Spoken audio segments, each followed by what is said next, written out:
Assalamualaikum warahmatullahi wabarakatuh. Kembali lagi dengan saya Satria Sumpandawa. Jadi dalam video kali ini saya akan membahas mengenai kelebihan dan kekurangan dari crossover aktif dan juga crossover pasif ya, seperti janji saya di video sebelumnya yang membahas tentang apa sih itu pengertian dari crossover ya. Nah, kalau kalian belum menonton video saya yang pengertian dari crossover, silahkan kalian bisa tonton aja dulu agar kalian lebih mengerti dan juga nggak salah paham ya. Oke, sebelum lanjut dalam videonya, seperti biasa bagi kalian yang belum subscribe channel saya, bisa kalian subscribe dulu agar kalian tidak ketinggalan dengan video-video yang akan saya upload selanjutnya. Dan bagi kalian yang sudah subscribe channel saya ucapkan banyak terima kasih ya. Tetap dukung terus channel ini agar saya semakin bersemangat dalam membuat konten tentang dunia audio, dan channel ini bisa semakin berkembang lagi ya, karena channel ini bisa berkembang itu berkat dukungan kalian semua pastinya ya. Oke, langsung aja ke inti videonya ya. Sesuai dengan judul, saya akan membahas kelebihan dan kekurangan dari crossover aktif dan juga crossover pasif. Nah, untuk yang pertama saya akan membahas tentang kelebihan dari crossover aktif. Apa sih kiranya kelebihan dari crossover aktif? Nah, untuk kelebihan yang pertama adalah lebih fleksibel. Nah, di sini arti dari lebih fleksibel adalah kita bisa menentukan batas frekuensi yang akan kita potong ya. Contohnya untuk frekuensi subwoofer, frekuensi low, kemudian frekuensi middle, dan juga frekuensi high.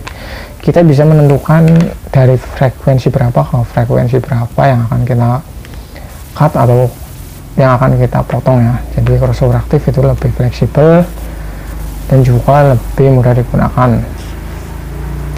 Nah, untuk kelebihan yang selanjutnya adalah yaitu bisa atur frekuensi ya, yang seperti saya sebutkan tadi atau yang saya bilang tadi, lebih fleksibel ya. Crossover aktif itu bisa kita atur frekuensinya yang akan kita cut atau yang akan kita potong. Nah, lanjut ke kekurangan dari crossover aktif. Apa sih kekurangan dari crossover aktif? Kekurangannya adalah tidak simple.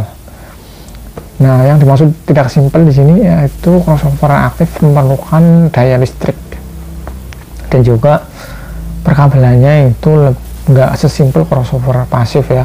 Nah, untuk kekurangan yang selanjutnya, perbaikan lebih mahal jika rusak. Nah, untuk crossover aktif memang untuk perbaikannya itu lebih mahal karena komponen di dalam crossover aktif itu lebih banyak jika dibandingkan dengan crossover aktif yang komponennya itu sederhana ya, nggak terlalu banyak, nggak sebanyak seperti crossover aktif.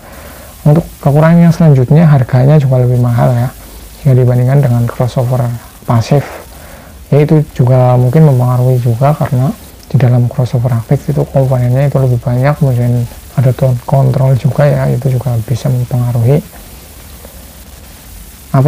mempengaruhi harga juga ya. Jadi crossover aktif itu lebih mahal jika dibandingkan dengan crossover pasif ya.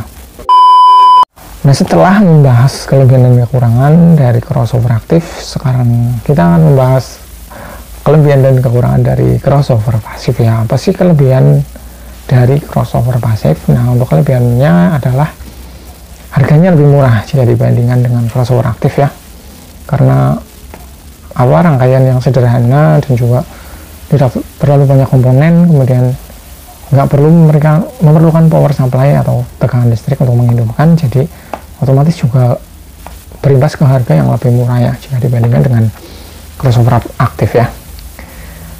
Untuk kelebihan yang selanjutnya, perbaikan lebih murah jika rusak. Nah, ini juga sudah pasti karena rangkaian dari crossover pasif itu sangat sederhana ya, hanya terdiri dari beberapa lilitan tembaga dan juga kapasitor ya. Jadi sangat sederhana sekali, juga kalau rusak juga otomatis perbaikannya itu lebih murah ya, dan juga perbaikannya lebih mudah.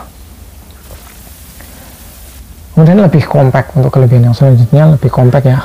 Ini juga sudah pasti karena ukuran dari crossover pasif itu nggak sebesar atau seberat atau sebesar crossover aktif ya. Jadi bisa dibilang itu crossover pasif itu lebih compact atau lebih mudah untuk dibawa kemana-mana ya.